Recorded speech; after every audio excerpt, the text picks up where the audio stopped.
Hey guys, welcome back to Making a Cut episode 4. I wanted to show you what I'm going to be carrying in my Renee tote. If you saw my video about the Arnold, you would see that I was concerned about having enough room for stuff, which I have packed this quite full, but I try and carry a lot of stuff with me. So I'm first going to show you that in the front pocket, I have some flashcards that I use because I am currently enrolled in 2 classes. Which is another thing that I carry, is my books. In a notebook, also because I kind of write down workouts too, sometimes what I'm doing with people, and I kind of brainstorm at a time. It's all in my notebook. But I'm currently enrolled in exercise therapy and care and prevention of sports injuries. And then I also carry my business cards with me. I don't know if that is even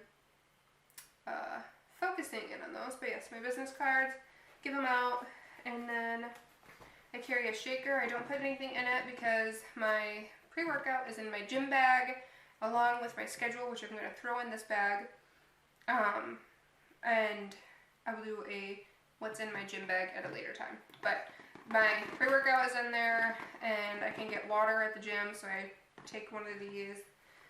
And there is a pill case in here, but I always take my vitamins and stuff before I go. I don't really have to take anything later in the day, but I'm going to keep it in there just because it goes with it. So that's kind of all that I really have. Oh, I've got a pen and a pencil over here. That's kind of all that I really have in the top portion. I didn't really need a lot for today. But then I have, let's see. Okay, so in this top part, I hope you can see. In this top part, I have these 6-pack bags, gel coolers, which I have it on both sides. And then I have each of my meals. Ooh, if you saw my last video, this one's stuck on this button. Okay. My last video, I have broccoli, and I have broccoli, fruit, and then the bottom 2 are my meatballs and sweet potato.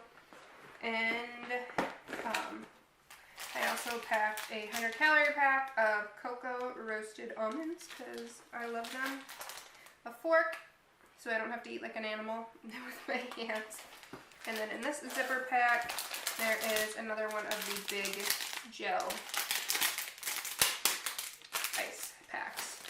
So that is what I have in my Renee bag as of today.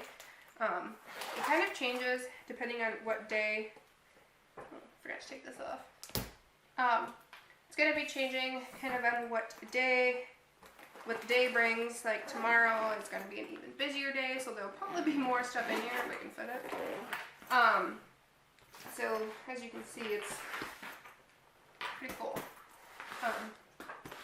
But yes, it is going to definitely help me with this Making a Cut series because I can carry my meals with me, and sometimes I was always carrying them with me and they were probably not the healthiest because they weren't staying so cold. So this time around, got a nice little bag where I can carry my stuff, I can carry my food, and so yes, that's what's in my Renee tote. Or my 6-pack bag. I got it for free by doing a Instagram giveaway. So always do those giveaways. I was like, I'm never gonna win, never gonna win. Finally won once. So, and I'll keep you updated. Like maybe it won't be as convenient as I thought. We will see. But I will definitely keep you updated on my bag. And I'm getting ready to take my dog for a walk.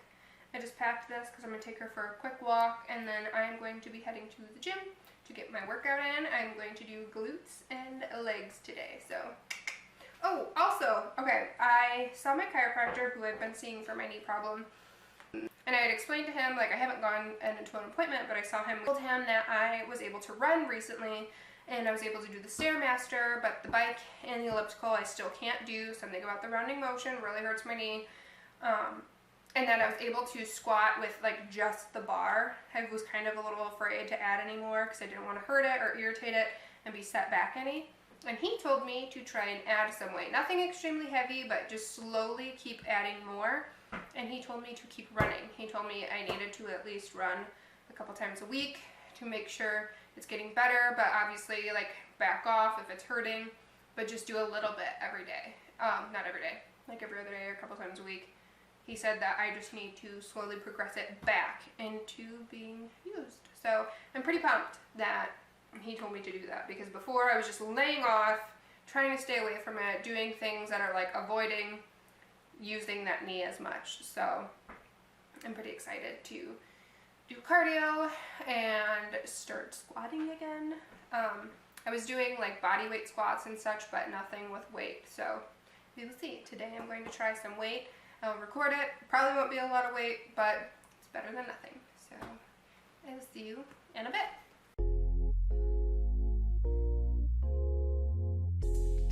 Right here I am just doing some body weight squats to kind of warm myself up to get ready to do squats with the bar. I do after that start with the bar just to kind of continue to warm up my legs, because it's been quite a while since I've squatted with any weight other than just the bar. I did this for about 10 to 12 times. I did 3 sets with the bar, and then after I used the bar I did add 2 sets of 10. And that kind of the weight was good, it didn't hurt at all. And then after the few sets I did with the 2 10s, so that would have been 65, I added another 2 10s and it was 85, and that kind of was my limit for my knee, and it started to hurt. And so then I kind of just did 1 or 2 sets of those, and I backed off because I don't want to go too hard on my knee right now. I just want to work its way back in there. And then with squats, you want to make sure that you are sitting your bottom back.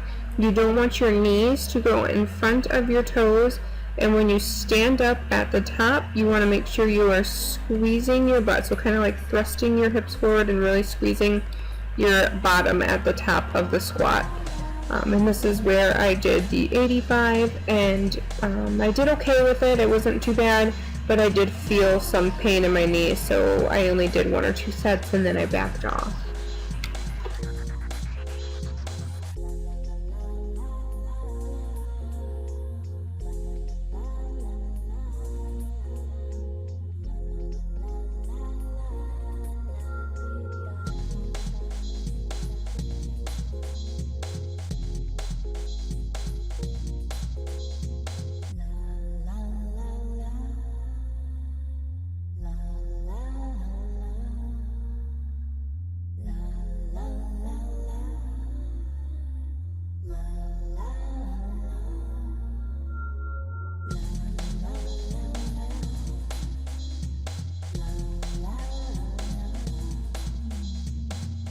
Right here I am just doing some straight leg deadlifts. I just have my feet about shoulder width apart.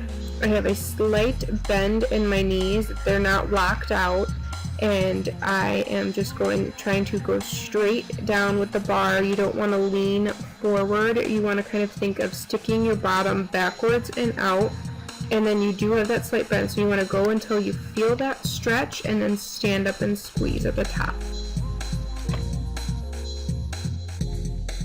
This machine is just the standing hamstring curl machine. Some other gyms have some where you're laying down, or they have one where you're seated and you kind of curl your legs underneath of you.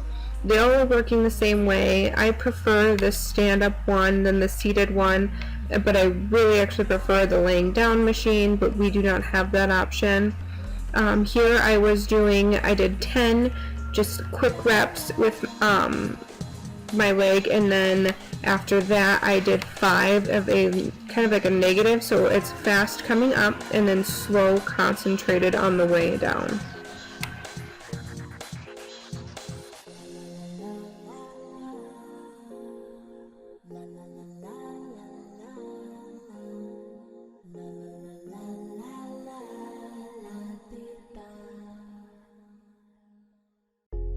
Here I'm just doing the hip abduction machine. It was a little harder because I added a resistance band just to make it, a little bit harder, and I couldn't go as far, and it really worked. Made me so sore. Then right here, I am doing the leg press machine with my feet together and high up, concentrating on pushing through my heels so I hit more of the hamstring instead of on top of the leg on the quad, because I really want to work on my hamstring tie-in for the next time I hit the stage.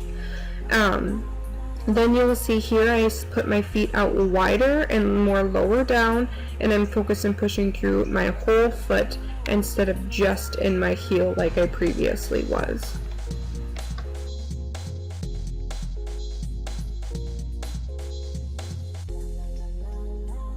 Resistance bands have pretty much become a staple for me for any leg workout.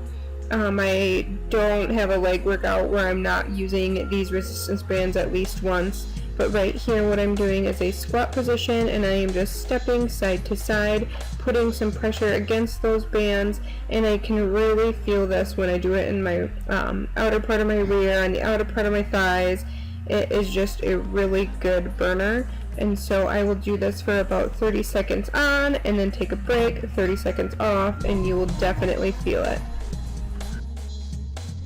So right here what I'm doing is using the stepper, and I am hopping out into a squat position and jumping up, and then obviously hopping back out into the squat position with the resistance bands around my knees. This one really gets your heart rate going.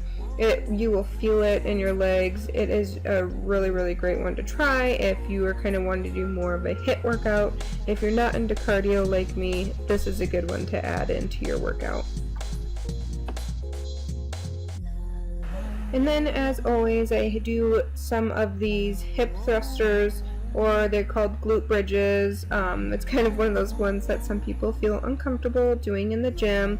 I don't feel uncomfortable at all, but I really like putting my feet on something a little bit higher, so I have to push up a little bit higher, like the stepper here. And then I have the resistance bands. So what I am doing is I am holding that resistance band apart and really squeezing my glutes up at the top. And so that's just adding that little bit more all together, and I'm trying to really push through my heels. Some people on accident push through the front of their toes, and you will feel that way more in your quads. And I was aiming obviously towards my butt and my hamstrings, so I push really hard through my heels. As always, I want to thank you for watching. Right here I'm just eating out of my 6-pack bag. I was really hungry after I got done working out, but please follow me on Instagram, on Facebook, and also subscribe to my YouTube. I would love for you to be a part of my fit family and be updated every time I update for you. So have a good day, and I will see you in the next video.